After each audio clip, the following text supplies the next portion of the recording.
Well, Revelation chapter 14. Today I was ambitious. We're only going to look at 5 verses.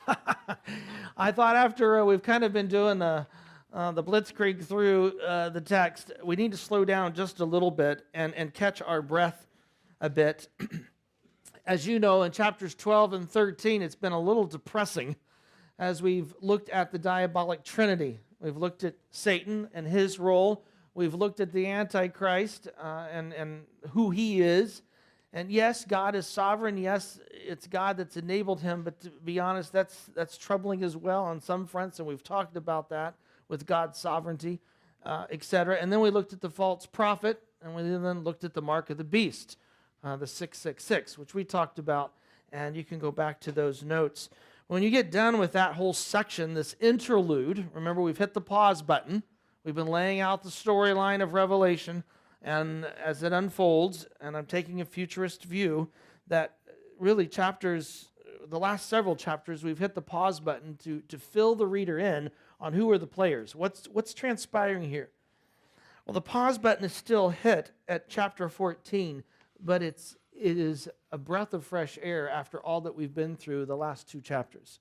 Because in chapter 14, verse 1, it says, "Then I looked, and there was the lamb." You're going, well, yeah, I know. There was a lamb earlier. Remember the lamb? It says that in chapter 13, verse 11, he had 2 horns like a lamb. Well, this is not that lamb. This is another Bobo. And not to be disrespectful, because it's the sacrificial lamb. And this would be it could be a great study on your own, is to look at the use of Christ as the lamb in the New Testament. It's very powerful. Or the use of Isaiah in the New Testament on the reference to the Lamb. Remember John the Baptist? What did he say when he saw Jesus in John's Gospel? "Behold the Lamb." "Then I looked, and there was the Lamb standing on Mount Zion, and with him were 144,000. Remember them?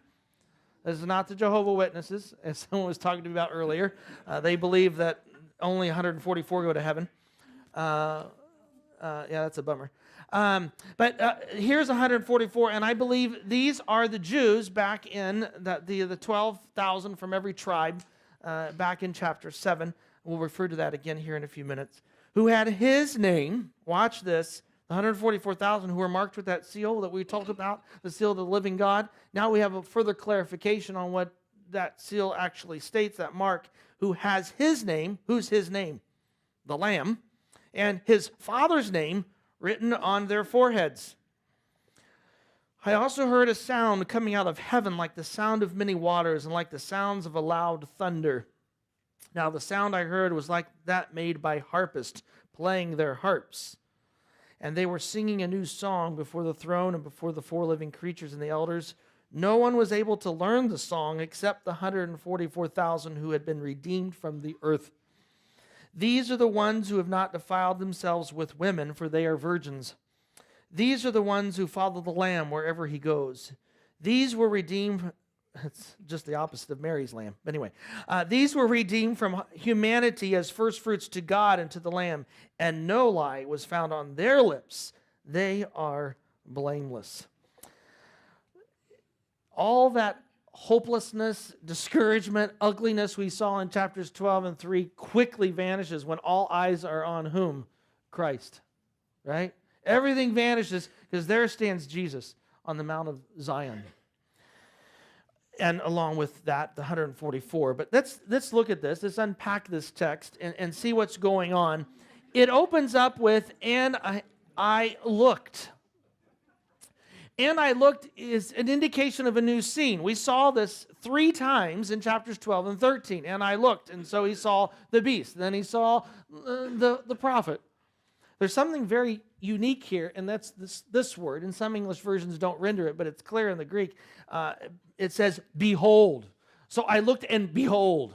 It's emphasized why. And I think as I mentioned in your notes, it's telling us this is very unexpected, and it's a huge contrast to what we've just seen.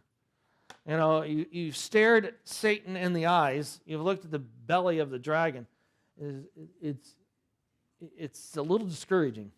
It's discouraging to watch humanity not blindly, clearly reject Christ and follow Satan and his minions. It's discouraging to see the persecution of the saints, right? And you get through all of that, and you're like, and then whoa, the music starts. There's Jesus. The centrality of Christ through this book is so important. Remember, it's revelation. That's why it's singular. It's not revelations. And I heard someone say that today, and I'm going to have to bring my bat because I've warned you, I'll break your kneecaps. It's revelation. It's so important that it's revelation because it's Christ. That's what this book is all about. It's not about us. It's not about Satan. It's not about humanity. It's about Christ. He's the central theme of this. And by the way, we're going to get to this in Intersect. When Christ is no longer the centrality of our lives or in our church or in our workplace, it sounds strange to say it in the church, but I see so many evangelical movements that Christ is no longer what is being preached. We're in serious trouble. I remember my colleague, we were meeting with a former student who said that he's taking a church that has had a lot of problems. Not this one. It was another one. We don't have problems. And it was another church. And he said, what series should I do? What should I preach on? And I remember Rich's words. They were just golden. He said, you preach Christ and only Christ. He said, that's what they need. Just elevate Christ. And here in this book of Revelation, when 12 and 13 are so depressing, all of a sudden, who do we see standing on this mount? Christ. It's beautiful. And I think he's highlighting this because look, behold, here it is. Boom. Now, Thomas in his commentary on Revelation, and I've quoted it there in your notes, and it's worth its weight in gold because I think that's where we are. It says the whole of chapter 14 is proleptic. In other words, it's looking to the end. Remember, we've hit the pause button. So that's vital to the storyline. And the reason he's saying it's proleptic is it's a summary of the millennium, a sort of intermezzo to provide encouragement by telling the ultimate triumph for those who refuse the beast mark to predict the doom of those who do receive it.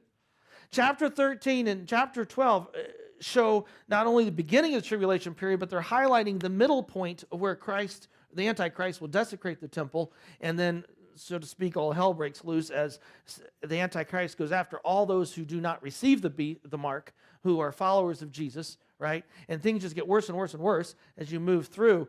And what I think you're seeing here in chapter 14 is Christ coming back. And with the 144 that I'm going to argue survived the tribulation period, they now all will reign with Christ for this 1,000 years on the earth. So what we're looking at is the beginning stage of the millennium. The reason I think our author, ultimately Christ, allows us to see this scene now is to provide some encouragement in the midst of the deep crud, because we're not done with the judgments. Remember? And we've forgotten that. I realize it's been a long time since we've seen that. We looked at those seals that were opened, and then we looked at the trumpets. But we're not done with the bowls yet and the judgments that are going to come. And 14, it's not just this scene. We're going to see throughout chapter 14, it's kind of it's words of comfort. It's words of encouragement to those who remain faithful. And so that's what we're seeing here I believe, as you move through this. Well, it's interesting, isn't it? As we look at this whole account, don't look at that. Go back. Because I don't want to give you anything. Oh, no. Go back. There we are. I hate technology. Yes. Paul Drix keeps telling me, you need to have your books online, electronic. I said, no way. I like a hard copy. I'm old school. Computers are of Satan. But anyway. The beast of chapter 13. Let's do a little comparison, all right? Looking at chapter 14, we just read the text. This is really interesting. Let's contrast the two, all right? So we got the two beasts over here, and you've got room to write, so that's wonderful because you'll need that for the test. And then here is the lamb. You think I joke. Yes. All right. Okay. What do we see? What's a contrast? I even gave you one if you saw it on the screen.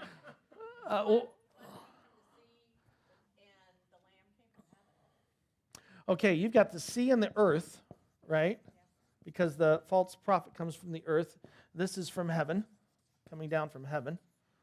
I don't think that the text doesn't tell us this because he's on the earth, but it's implied, so I'll give it to you. All right? What else does the text tell us? Good observation is not to interpret, only read what the text says.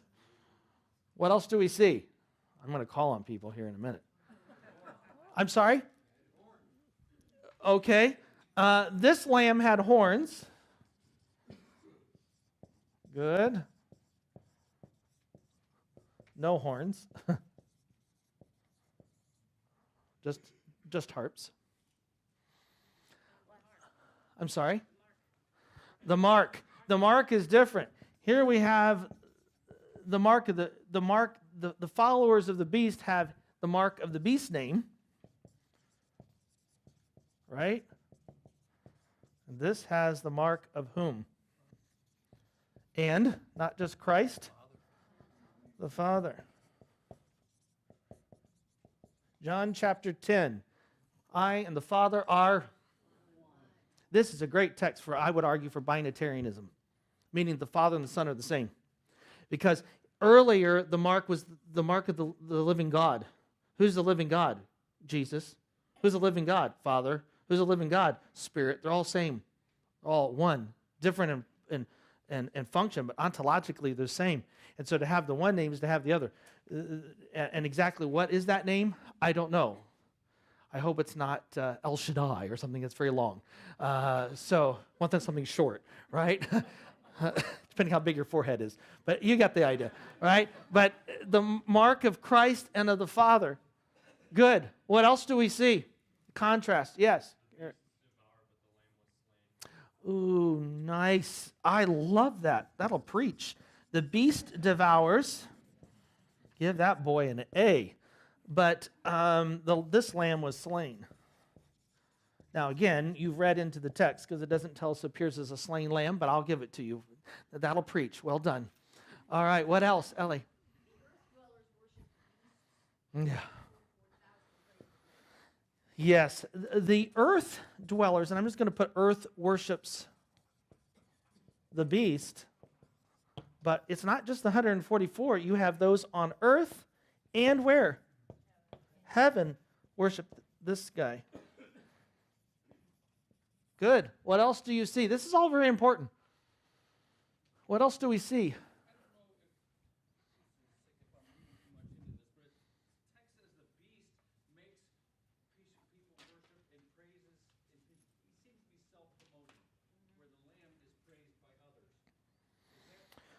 I'll give it to you. It's not as good as your son's observation, but I'll give it. Self-promoting.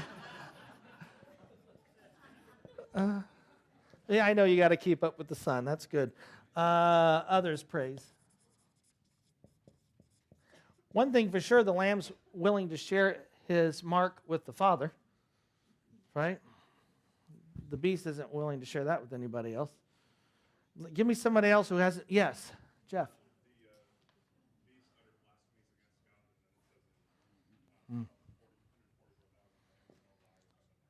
Yeah, in fact, you notice the last line, we'll get to this in a minute, about their lips, they are blameless. You know, the followers here are full of deceit, you could argue. I like that. And here they're full of well, they're blameless. They're full of praise to God. Where's the beast, the Antichrist, stand when he's appearing in chapter 13? Someone said the sea, but where in relationship to the sea? On the sand. On the sand. Where is this lamb standing? The mount. These are just a few observations I had, and you can run with them or not, but I started to reveal to you. The one stands on the sand, the other stands on the mountain. It's interesting in the Greek, the standing here on the rock seems to have a greater permanence. It's debated, but it's intriguing. The followers bear the name. You mentioned that. Worship's given to the beast. You mentioned that. We talked about both heaven and earth praising the Lamb. The destroyer of humanity, the redeemer of the world, authority temporarily given by God. This authority is eternally present, right? So you look at, and what a contrast to what we've seen.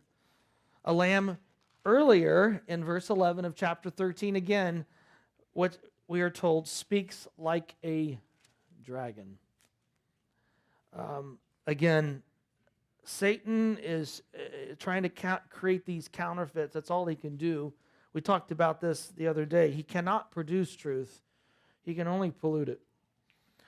He can only take what God has done and taint it to his own end, and I would argue to discredit God as much as he can.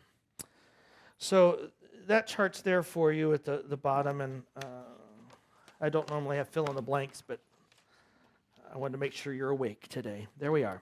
Good observations. Well done. I'm going to have to write a few of those down. Well done there. Well, let's go back to the text and let's look at this. And the first major question is, where is Mount Zion? And I am so thankful for Dr. Bruce, because I called him this week and I said, okay, I need to pick your brain a little bit on some things. And we conferred, and he agreed with me, so I knew he was right. No. Actually, I said, Dr. Bruce, it's so good when I'm on the same page with you, because I feel like I'm in good company, so I love this. And so he's such an astute student of the Word. And as we were looking at this, I said, where is Mount Zion? Because my go-to commentators all disagree. So let me give you the major views, and then you can decide for yourself. Based on, many argue that the Mount Zion here is the heavenly Mount Zion. We're not talking about Jerusalem, right? Jerusalem. We're talking about up in heaven. And basis for that is that you have a group singing, right? And playing some harps. You would expect that to be up in heaven, not on earth, especially just after we saw what we saw in chapters 12 and 13. And in Hebrews 12, Mount Zion could be seen figuratively. As I mentioned in your notes, though, there's a problem with this, and I believe that we'll see this when we get to the earthly Mount Zion. There's a real glitch to this. Charles Ryrie, in his commentary, argues for heavenly Mount Zion. So I wouldn't disagree with him, but he's now in heaven, so he now could give us insight. But another is the new city of God. This one I have a problem with, because what they're arguing is this is the new Jerusalem later on, and I think that's confusing our eschatology. I think that's after the millennial age. I think what you're looking at in chapter 14 is the millennium. So I have issues with this. And Thomas even writes, Zion appears 162 times in the Bible and refers practically every time to a locality related to the city of Jerusalem of the old creation, not the new. And so that creates a real problem for those who want to argue it's the new city of God. Those who don't maybe take the futurist interpretation that I do of Revelation may lean towards that interpretation, but I just don't see it fitting. I believe this is truly Jerusalem. I think we're talking about the earthly Mount Zion, and as I mentioned in your notes, the mount never denotes a celestial abode of God in Scripture. Hebrews 12 is debated, but the 144 hear the singing, but the text never states they're in the presence of the singers. Did you catch that in the text? It doesn't say they're up in heaven, the 144,000. I've heard people say that the 144,000 represent all of redeemed and they're in the presence of God. But it appears to me that they're at the mount, right? Standing on the mount, and with him were the 144,000.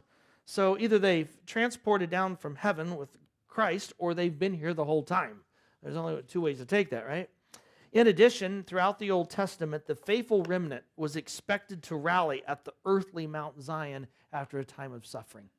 I've just given you Old Testament text. I could give you a mountain of intertestament Jewish writings that also argue that Mount Zion will be the place that the Lord will return the Messiah with his people and reign.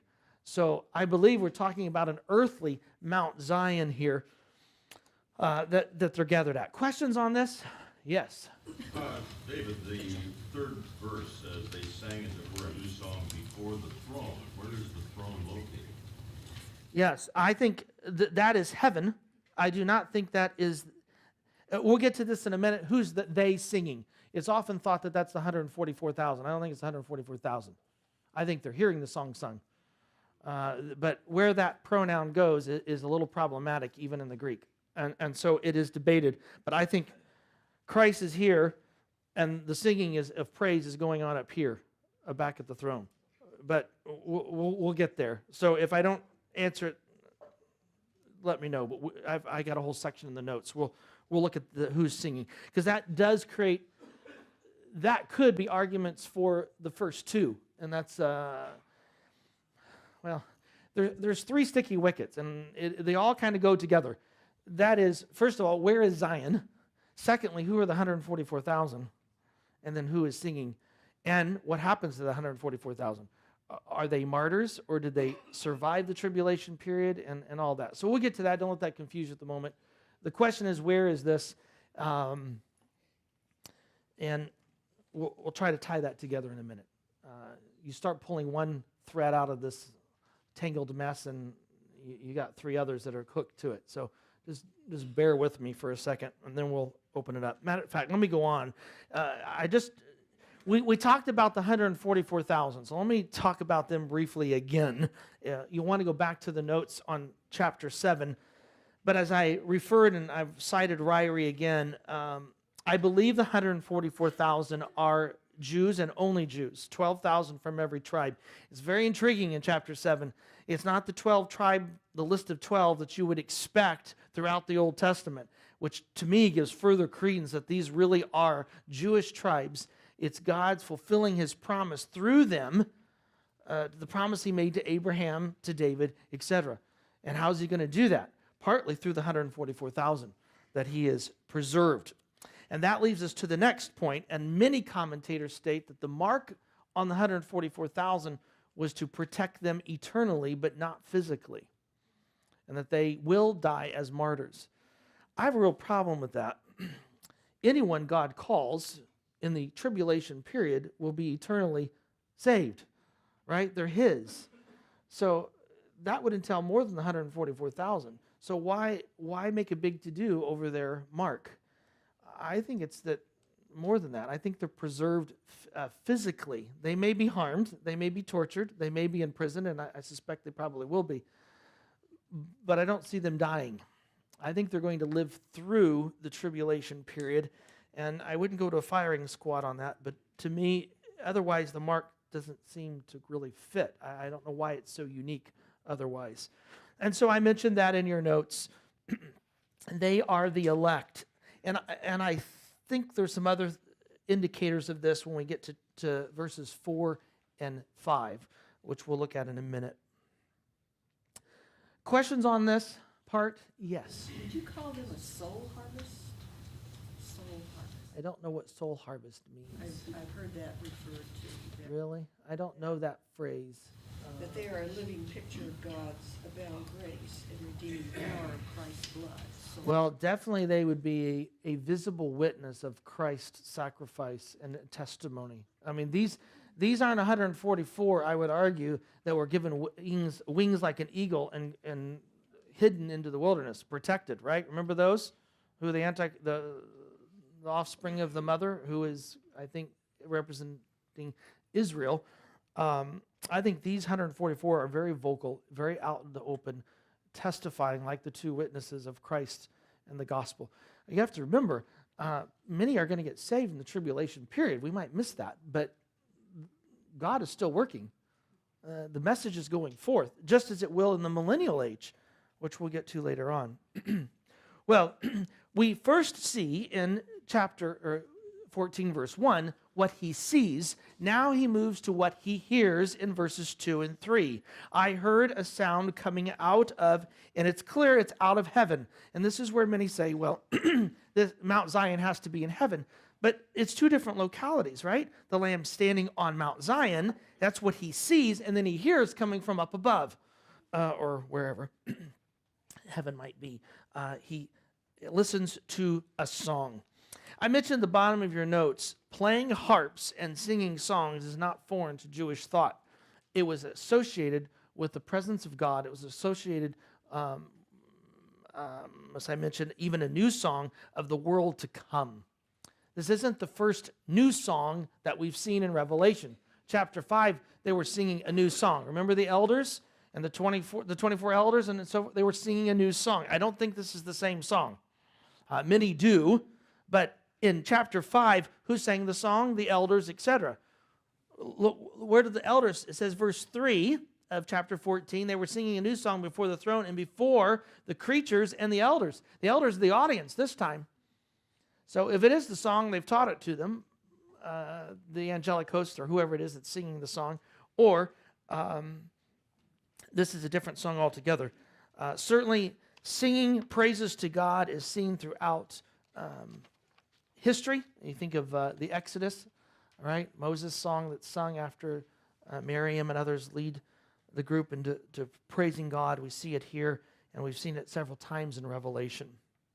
But the question, as you mentioned, is who's singing this song, right? and this fits with where do we place Mount Zion, all right? And the text says, and let's look at it, they, verse 3, were singing a new song. And who is the they? Because if it's the 144,000, then the scene must be in heaven. It has to be. If it's not the 144,000, then it doesn't have to be in heaven. And some argue the first of these is that it's the redeemed of all ages. People who have accepted Christ or put their faith in God from the revelation that he has revealed are all gathered around in heaven, and they're singing this song, which is intriguing to me because it says in latter part of verse 3, no one was able to learn the song except the 144,000. So it could be, but we have others who know it. Another argument is that this is the angelic host. However, the four living creatures, and if the elders are angels, as I've argued, they aren't singing it. But as I mentioned in your notes, this is from Morris in his commentary on Revelation. It seems odd that those who never experienced redemption can teach us such a song to the redeemed. I guess they could, but they've longed to look into these things. So that they're singing the song seems a little odd. Others argue this is the martyrs of the tribulation period. And as I mentioned there in your notes, the 144 are fully aware of the trials their fellow brothers and sisters faced, so that's why they're privy to this song. And if this is the case, then one would expect that other Christians, the problem with this is then you would think that other Christians on earth who were also undergoing persecution during the tribulation period would also know the song, right? And the final one is it's the 144,000, as one wants to argue. Patterson said their unique assignment from God is such that they are only they appropriately employ the lyrics of this beautiful song. And I don't have a problem with that because the text tells us they know it. But who's singing it before the throne? I don't know. I'll be honest. I lean more towards it's the martyrs who are singing the song, that they know it. And that's why the others are able to, the 144 also know it. I don't think it's the 144 that are singing this new song before the throne, because they're not in the presence, I would argue, of God yet, in the heavenly realm. The phrase, verse 3, no one was able to learn the song except the 144,000 who've been redeemed from the earth.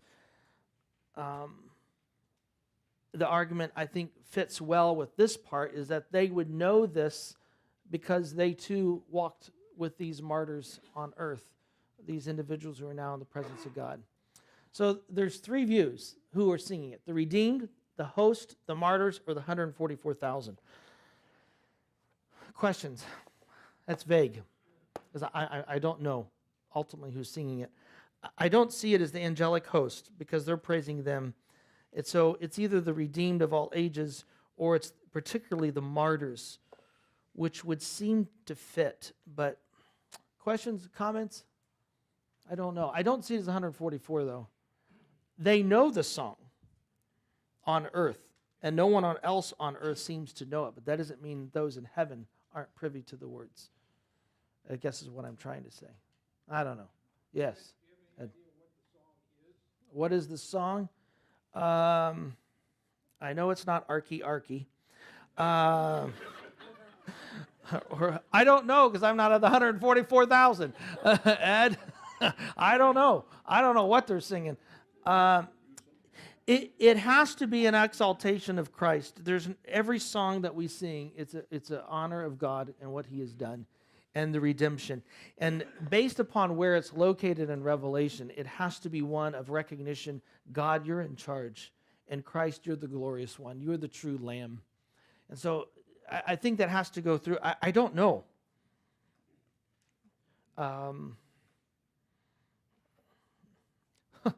There's so much here we don't know, right? Uh, you know, Bruce and I talked several times this week about what does the mark truly mean for the 144,000, and are they the ones singing this song, and where is the earthly Zion or this Mount Zion?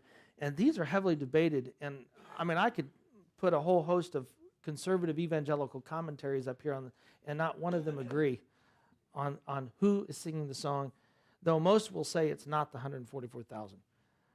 The pronoun is too close to those that are playing the harps and in front of the four living creatures. And the 144 are not in front of them. They're on earth with the Lamb. And that's why I believe further evidence that the 144 are those who survive the tribulation period, and they will meet Christ when He comes back, and they will initiate the millennial age along with all those who have survived the tribulation period, because they'll re-inhabit the earth. Well, that's the most difficult part of the text. And if you're saying, "Wow, I don't understand a lot of this," that's okay. Join the club. But what we do see is Christ is victorious, and those rallying around Him, they are His, and they've protected Him. And I think also verses 4 and 5 are so significant, because in verses 4 and 5 we see a description of the 144 that is really, I think, convicting. Let's look at see what is seen here. It says, first of all, he says, these are the ones who've not been defiled themselves with women. Some scholars will argue, well, that means they weren't involved in gross immorality or sexual impurity. No. that can mean what that phrase could imply, but because the next line says, for they are virgins, meaning they've never had intercourse. They've never had a relationship with what would appear to be female. They're listed as males, but that is a whole other debate. But they've not defiled themselves. And you go, wow, well, wait a minute. Yes, I know. Marriage is a beautiful institution. It was created by God, and this is not nullifying that. What this text reminds me is 1 Corinthians 7, and I want you to turn there. 1 Corinthians 7 is a chapter I dealt with. I wrote a book on singleness, and this chapter was so vital to it, because Paul talks about, I was once married, I'm not now. He's a widower. And he says, to be honest, you hear people say, well, do you have the gift of singleness? Like it's, the gift in German. Does anyone know what gift means in German? It means poison. and when they say it, you're thinking, this is a gift like what Aunt Betsy crochets for you every year. That's orange and brown and it doesn't quite fit. And No. The gift here is God's blessing, and He says some have this gift and some have that. Neither are permanent. He's talking about marriage and He's talking about singleness, right? And the key to the whole text is found in verse 19. He says, circumcision is nothing, uncircumcision is nothing. Instead, keeping God's commandments is what counts. So whether you're single or married, it's about obedience. But then he says something very intriguing about singles in verse 32. And I want you to be free from concern. An unmarried man is concerned about the things of the Lord, how to please the Lord. But a married man is concerned about the things of the world, how to please his wife. Men, take note. You're to love your wife as Christ loves the church. Take heed. Right? The only argument you should have in marriage is who is going to serve first. And women's rights wouldn't be such a problem if men truly loved their wives as Christ loves the church, I would argue. So men, he starts with you. And he says he's divided. An unmarried woman or a virgin is concerned about the things of the Lord, to be holy both in body and spirit. But a married woman is concerned about the things of the world, how to please her husband. I'm saying this for your benefit, not to place a limitation on you, but so that without distraction you may give notable and constant service to the Lord. Marriage and singleness are both gifts from God. Some, neither are permanent. And we need to applaud what God is doing in each of our lives. And we have a lot of singles in this room, and it's an exciting state. God uses both, and that's what Paul's trying to say here in 1 Corinthians 7. Marriage is wonderful. He's not denying that whatsoever, but he's saying if you're single, there's some incredible things, and one is you're not distracted. Remember the Israeli soldiers and the Jewish soldiers back in the Old Testament? They were to refrain from sexual relationship before going to battle so they wouldn't be distracted. Their thoughts wouldn't be on other things. And I think that's what we're dealing with here with these 144,000. It is a very dark hour. And it is not a time to get married in these 7 years. You have a job to do, you 144,000. And it is not a time to drag a spouse or children into this grave hour. And I think that's what we're dealing with here back in Revelation chapter 14. So I hope you hear me state that, first of all, marriage is a wonderful thing. I can testify to that. And Hebrews 13 can as well. That's in your notes. But there's also a place for singleness. And in this case, it's vital. Jesus even talked about those who are eunuchs for the cause of the Lord, right? To be devoted to him. Questions or comments on that? Because this can get a little sticky. I've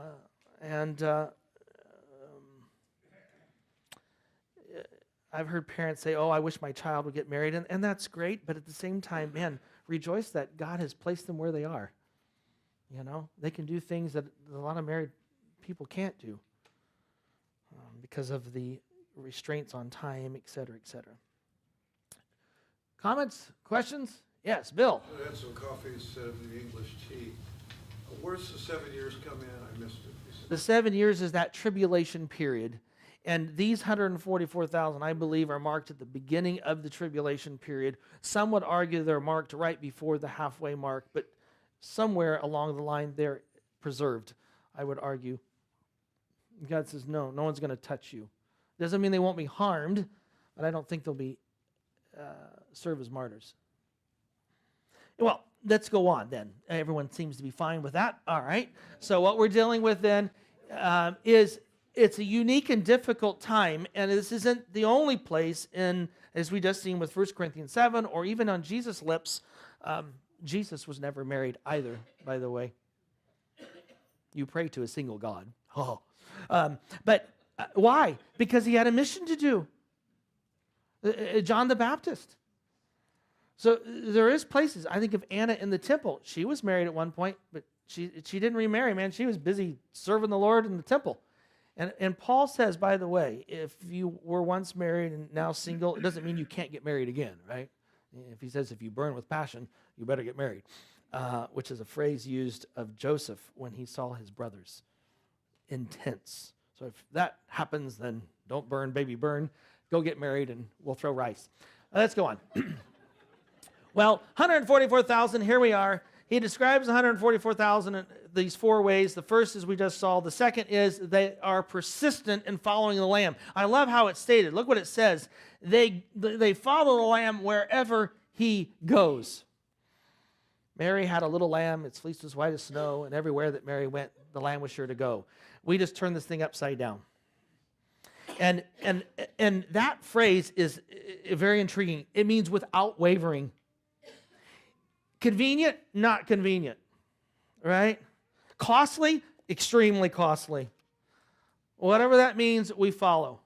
I don't know about you, but it's one thing to talk about Jesus in the workplace living in the United States. That has enough problems. Can you imagine doing this during the tribulation period when you don't have the mark of the beast and there's only one world government and it's all under the Antichrist, and the implications are huge if you don't follow that lamb.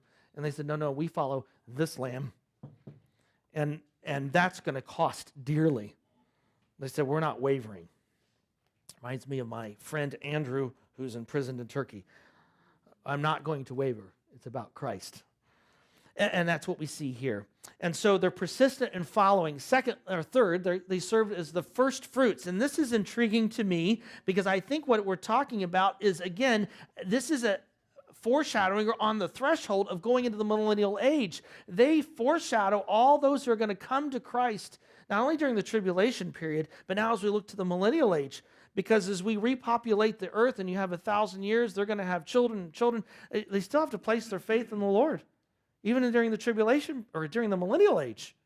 The sad part is, with Christ on the throne for 1,000 years in their midst, and you only start out with believers, you still have a world rebellion at the end of 1,000 years.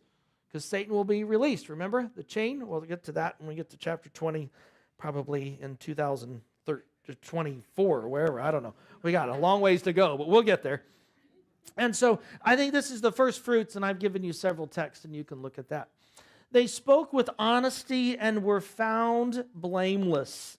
What a contrast to those who are following this guy, the beast. And you pointed this out with deceit, which was great. Notice what the text says. They were found on their lips. And I love what a contrast with the false prophet in chapter 13, verse 11. The Lamb speaking like a dragon. Remember Isaiah's words when he saw the Lord lifted high up? What did he say? I live among a people of unclean lips. We really are a sorry lot, you know it? And I can be the first to testify. It's usually my tongue that gets me in trouble. My wife can testify. I was waiting to hear a good old amen, but that's all right. Enough know me in the room. You know, it would just do. And, you know, I watch my kids and I think, you know, give me a bar of soap. Here we go, right? You know, we live, and to think, it wasn't their hands, it's their lips that are blameless. It's marvelous. What a contrast to this world that we live in. And I would argue again that they are the true remnant. They have survived. They've untarnished by the things of this world. And I think it's not just their lives, but it's their message. Because what are they proclaiming? Christ. Again, it's such a contrast to the false prophet, and in many ways they function like a prophet, they are, proclaiming Christ. And their mouths aren't like a dragon. They're blameless. And you think the world's going to love that? No way. They don't today. They won't during these 7 years. And again, they will go wherever the Lamb goes. Questions on the descriptors of the 144,000? Yeah, Cheryl? I'm confused over the time frame. So was this the second coming of Christ? Thank you. Following Jesus wherever he goes, is Jesus now on earth with all of this? No, I think it's in a sense of we follow the Lord wherever he goes too, don't we? Right? Well, if you want to be a follower of Jesus, or if you want to, what did Jesus say to his disciples? Follow me. Now, I realize there's that literal sense in the 3.5 years he's on the globe, but we're still told to go, make disciples, follow the Lord. So I think that's the sense we're talking about here, is wherever the Lamb goes, the sense of wherever he leads them, they will follow. I think that's what we're dealing with here. I'm sorry this is not erasing better than this, but I wanted to show you. So what we're dealing with is, I think this is the 7 years, right? This is the tribulation period. The Antichrist will desecrate the temple here. So I'll put a fire, I don't know. He desecrates it here. He won't destroy it because he'll become the center of the worship. And remember, we got a statue to the beast that's probably placed in this area. We don't know. But so this 7 years, but the 144,000, they're existing during this time frame, right? And I would argue that when Christ comes, when Christ himself returns, the 144,000 meet him at Mount Zion. And they will then go into the 1,000 years of which he reigns. I think that's what we're dealing with. So this is like a vision of what's going to happen. Yes, it's proleptic. It's looking to the future. That's why that it said in that beginning of the notes that chapter 14, we need this. After 12 and 13, and you're seeing we're in the midst of this crud.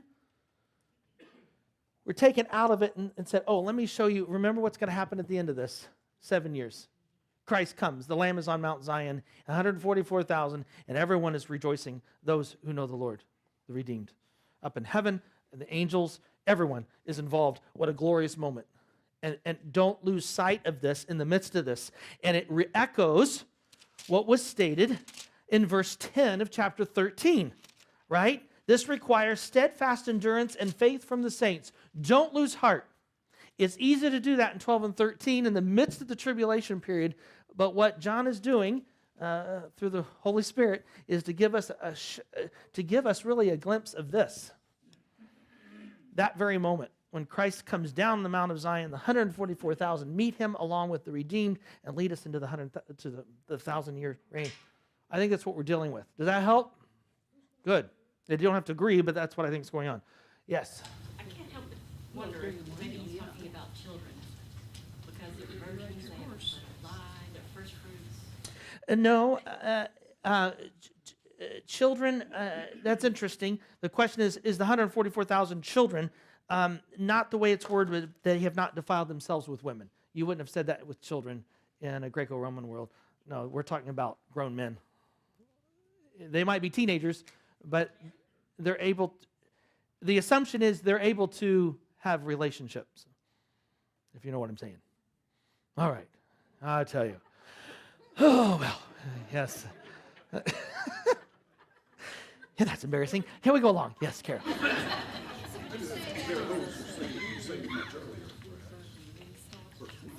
Yeah, well, no, the first fruits is a glimpse of all that's going to take place.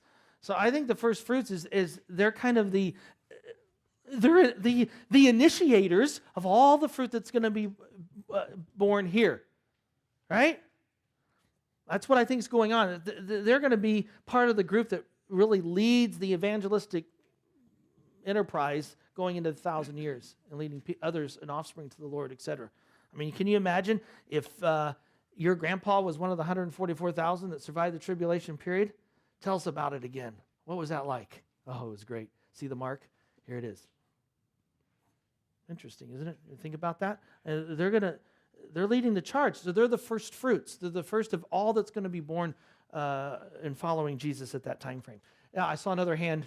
Yes. Are they becoming more like Christ? Any follower of Jesus better become more like Christ. Holy Spirit working through them. Yes, hands down. I mean, we better be becoming more like Christ, or we better take our pulse on whether we're following Jesus, right?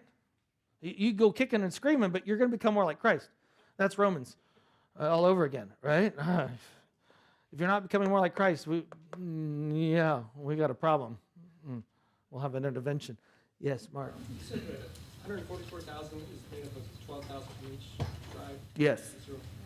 Are there separations now from people who live in Israel, Israelites, that Okay. very long tribal? The question is, how do we know? Are you asking how do we know which tribes are which today in Israel? Yeah, would it correspond at all? The Lord's going to have to sort that out.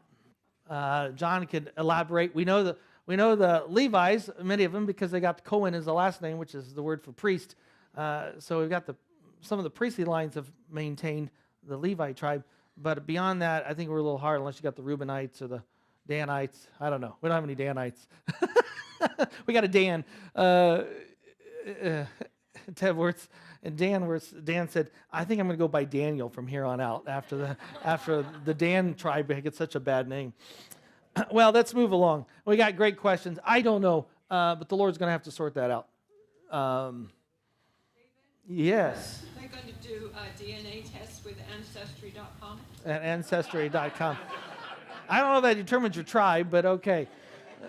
Oh, dearest. John, do you know your tribe? No, and I know I'm not one of the 144,000. Amen, brother. We're going together. All right. Oh, that's great. Well, what do we walk away with here? Number one, whether it's the home, the workplace, or the church. I mean, we may not understand all this, and we may not agree with this, and who's singing the song, etc. There's a lot here that we just don't know exactly. But there's some things we do know. And the first of these is that Christ must have preeminence. All other issues are secondary to the gospel. That is the wonderful message of Christ's death, burial, and resurrection. The gospel is not social justice. That is not the gospel. It falls from the gospel, but that is not the gospel. And we need to be very careful. Colossians chapter 1, turn there briefly. Let me just highlight this. You know this text, but it's very important in light of our discussion. Colossians chapter 1, starting in verse 15, it's the supremacy of Christ. It could be a song that's been incorporated by Paul. We don't know. And remember, Paul's writing to a group of believers that he has never met. He did not establish the church at Colossae. And what does he do? He first points them to Christ. I love that in chapter 1. He says in verse 15, he is the image, literally the ontological of the invisible Christ. He is the Christ, or God. He is the firstborn over all creation. For all things in heaven and earth were created by him. All things, whether visible or invisible, whether thrones or dominion, all things were created through him and for him. How apropos that when Christ comes back to the Mount of Zion, heaven is worshiping him, and so is the earth dwellers, those who've followed the Lord. All come to praise him, and eventually every knee will bow, even the Antichrist. Right. He himself is before all things, and all things are held together in him. And this sounds, if you're saying, but this sounds like a lot like Ephesians, you're right. He is the head of the body of the church, as well as the beginning, the firstborn from among the dead, the first fruit from the dead. It's the same idea.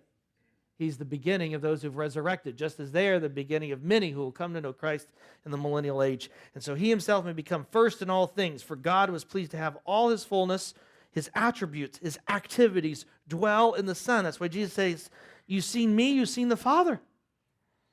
And through him to reconcile all things to himself by making peace through the blood of the cross, through him, whether things on earth or things in heaven. That's the Lamb who stands on Mount Zion. Right? And Christ must be preeminent.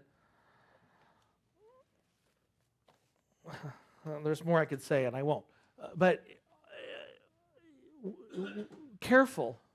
There are a lot of programs. There's a lot of wonderful things that the church at large has done, but Christ must be on the forefront. And like what my colleague said to that former student, he was right. They don't need a program on how to do reconciliation in the church. They don't need a program on how to love one another. They need Christ. Remember the church at Ephesus earlier in chapter 2 of Revelation? They lost their wonderful feeling about following Jesus. They no longer had a hallmark moment, right? And what did the writer state? What did Jesus say to the church? Look to Christ. Remember where God has brought you. First and foremost, look to Christ and then do the deeds that you once did. And it won't be an issue. So, first, Christ must have preeminence. Another thing that I see as we look at chapter 14 of these 5 verses, it's there in your notes. Once again, we're reminded that the Lord is sovereign over the affairs of men and women. He alone has the right, the power, the knowledge, and the will to rule. No one else. Isaiah. Turn to Isaiah. You got to look to Isaiah at least once in a study of Revelation, right? Isaiah 46. Isaiah 46, verses 9 and 10. Remember what I accomplished in antiquity. Wow, right? Today, or truly, I am God. I have no peer. I am God, and there is none like me. Who announces the end from the beginning? The Lord is already there. He's already here. He's outside of time. He's in time. Right? And reveals beforehand what has not yet occurred, who says, my plan will be realized. I will accomplish what I desire. The false prophet cannot say that. The Antichrist cannot say that. And Satan himself cannot say that. Only God. I am in charge. And we saw that in chapters 12 and 13, and I love it that after you get through all that mess in 12 and 13, who do we see? Christ. He's in charge. And there he is. with his people. And then finally, as we look at this, our lives as followers of Christ, our lives need to be characterized as individuals who follow the Lord's leading, no matter what our experiences, our feelings, or our culture might say. This is why I love what Nancy's doing through Anchors Away. It's seeing things from a Christian perspective, a worldview, because I'll tell you, unless you're anchored in this, you'll suck right into a counterfeit so fast. How will you know a counterfeit if you don't know the real thing? You know how the FBI train people in counterfeit division? They only study real bills.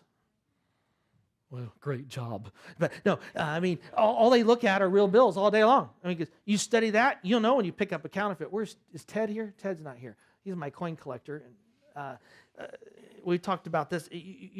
After a while, you know when that's a fake coin. It doesn't feel right. It doesn't look right.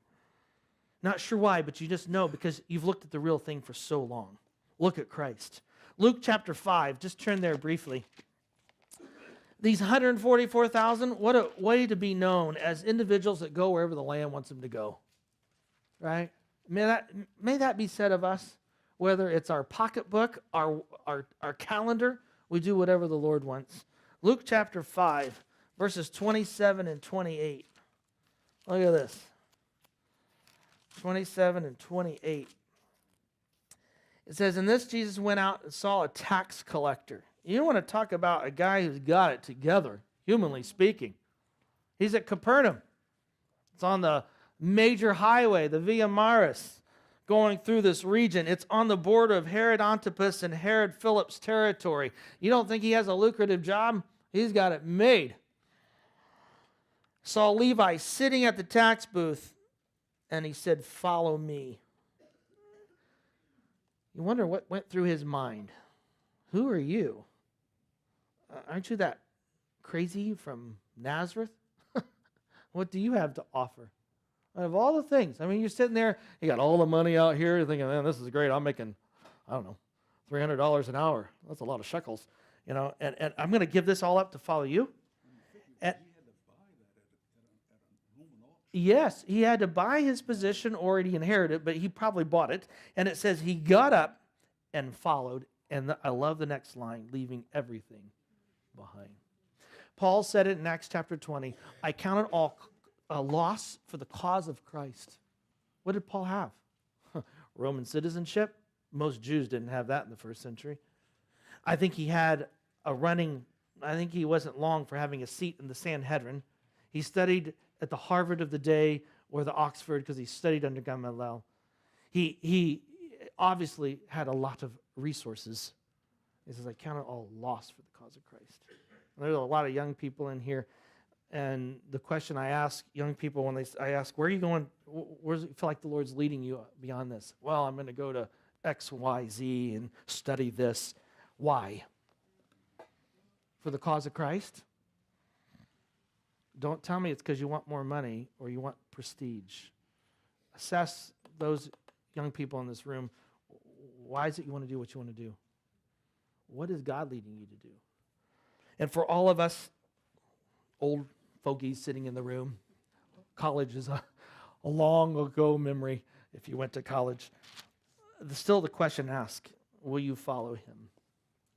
And this 144,000, you want to talk about the worst time and the most inconvenient place to follow Jesus, and yet they go wherever the Lamb leads them. May that be said of us, right? And the glorious thing is that our God is sovereign, and he promises never to leave us nor forsake us. Mary is talking to Mary Ish before class. She said, "I can't believe all the verses of Scripture that just come back to mind as we walk through this dark valley." And that's our Savior, right? He's there, and he will be there as well. Father, we thank you that you are on the throne. Our God reigns. And Lord, in the notes, I included that little song from Brown on when answers aren't enough. And there's so many times when we don't have the answers. We don't even know how to pray. And Lord, we're reminded, but there's Jesus. And that is all we need. Father, guide each one in this room. There are a lot of unspokens. There are a lot of hurts in this room. There are those that are walking through dark valleys. There are those who have loved ones who do not know you, and those who might be struggling because they're willing to take a stand at work, and they won't compromise at school. And Father, I just ask that you would give all of us grace. May we be ones who, like the 144,000, have lives that are blameless and have lips that are pure, because we are followers of you. In season and out of season, Paul told Timothy to preach the word and to live it. May that be said of us. We thank you for the Lamb in whose name we pray. Amen. Well, it just gets better in 14. So next week, we'll finish out the text. I slowed it down because we just had to look at the Lamb, the true Lamb, not the phony. So we'll see you, Lord willing, next week. Have a good Sunday.